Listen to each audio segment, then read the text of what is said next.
Nkwanirizako gwe munnange akyagyekuumiddeko ensi Buganda anti munnange ensi Buganda kuno kwe kwaffe Kabanda Musoke ow'Ennabalanga Bukoba Kyaggwe akala amatendo nze nkubuuzaako nateera olunaku olwaleero kansuubire nti munnange oli bulungi. Munnange nno olunaku olwaleero nkomyewo nate nkwongereyo mu maaso n'akatabo kaffe omulembe gwa Muteesa ow'okubiri akawandiikibwa omukulu Ernest Kibuuka era nga tukyalimu ebyo ebyaliwo mu 1961 nga olukiiko lumaze okulondebwa olwalegiko. Olukiiko bwe lwavaawo ne luyisa ekiteeso ekirala nga lugoba ababaka mu lwo 17 kubanga beetaba mu kulonda kwa National Assembly. Mu baagobwa mwalimu baminisita ba Buganda 2, ab'amasaza 2 okugoba bammemba 17 nga tebamaze na kuwozesebwa kwaleeta ensasagge n'akayuuguumo kanene nnyo mu lukiiko. Ekyavaamu be bamu ku bammemba abaagobwa okugenda mu kooti ne bawawaabira sipiika w'olukiiko annyonnyole ensonga entuufu ez'abagobya.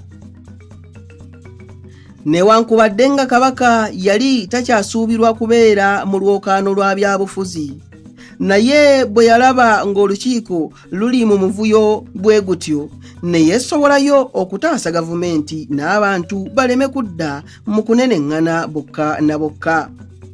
Kabaka yawandiika ekiwandiiko n'alagira omuwandiisi we ow'ekyama CMS Mukasa akisomere ab'amawulire.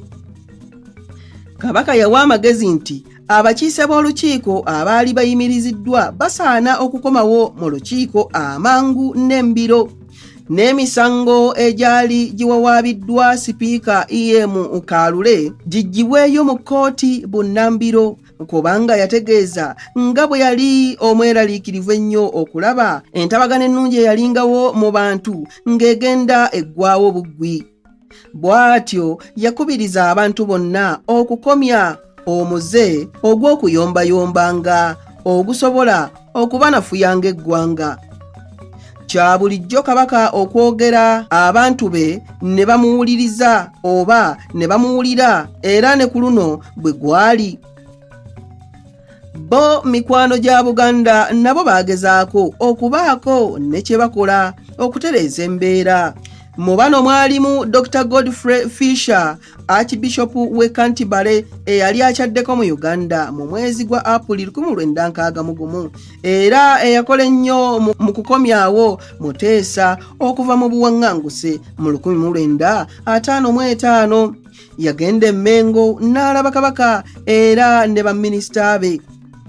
We yakyalira mu Buganda yasanga olukiiko olwayisadde ekiteeso nga lwesigaliza obuyinza okusalawo oba nga lugenda kukkiriza amateeka aganaateekebwanga National Assembly nga lwongeddeko n'okusaba gavumenti ya Uganda eggyibwe ku ttaka lya Buganda etwalibwe mu province endala.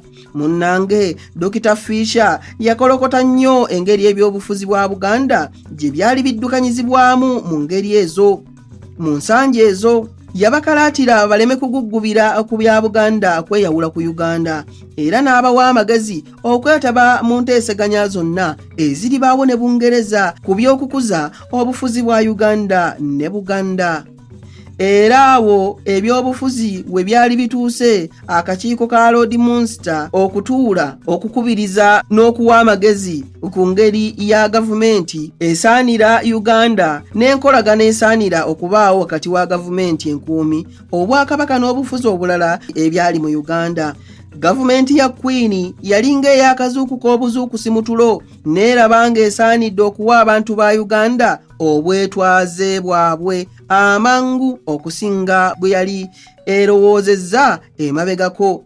Yamala kutegeera nti Uganda okugiwa okwefuga basaana kumala kugiyisa bulungi mu mitendera nga tennakwasibwa kwefuga mu ngeri eri ey'okupapirira. Naye muli yalinga egamba abasajja baayo nti mwanguye bannayuganda mubalage engeri entuufu ey'okufugiramu ensi yaabwe, tubakwasa obuyinza bwabwe obw'okwefuga ebyo ebiribanga ebitateredde balibyetereereza oluvannyuma.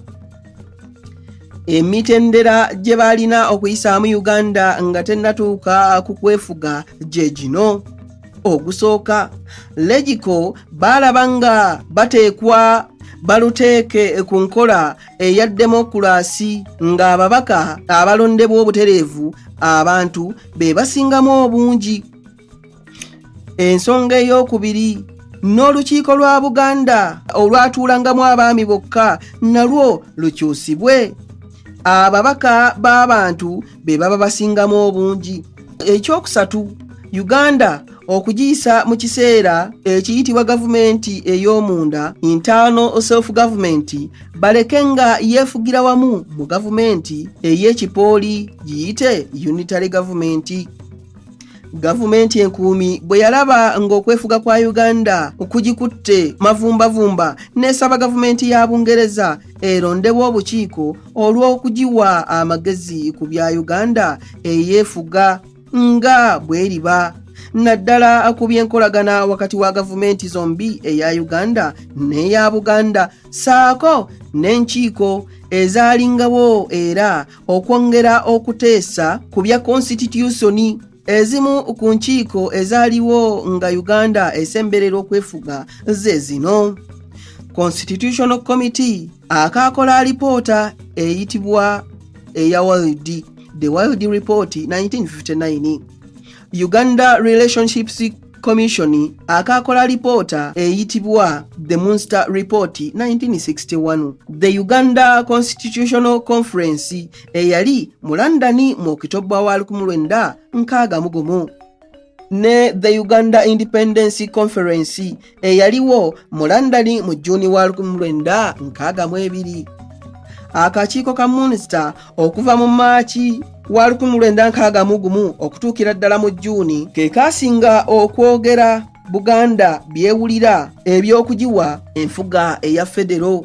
Ebyateekwa mu ndagaano ya Buganda eya 1961 byava mu lipoota ya Lord Munster, era lipoota eyo Abaganda ye yabajjamu ekirowoozo eky'okwesala ku Uganda ne bakkiriza okugendera awamu ne bannaabwe kuba yawa amagezi gavumenti ya Bungereza ewe Buganda obweyamu okukakasa nti tegenda kukakaatika federation ku Buganda wabula nga n'olukiiko lwa Buganda lwennyini lumaze kugikkiriza. Abaganda ne balyoka bagamba nti kale katugenderaawo. Ekyo ne bakikomya ne basigalira kukaayana ku birala bye baali batannafuna. Anti bagamba nti empaka ennemeremu zikubya mu kyawe, era nti ennyama entono okayana eri mu nkwawa. Abange ebya Buganda eby'omulembe gwa Muteesa tebiggwayo, naye munzikirize nsooke nnywe ku lwendo lw'amalombe wali ennabalanga Bukoba Kyaggwe, tuddiŋŋana ate mu kitundu ekirala ng'ate munnange nkuwa ebirala. Ayi Katonda kuuma Namulondo.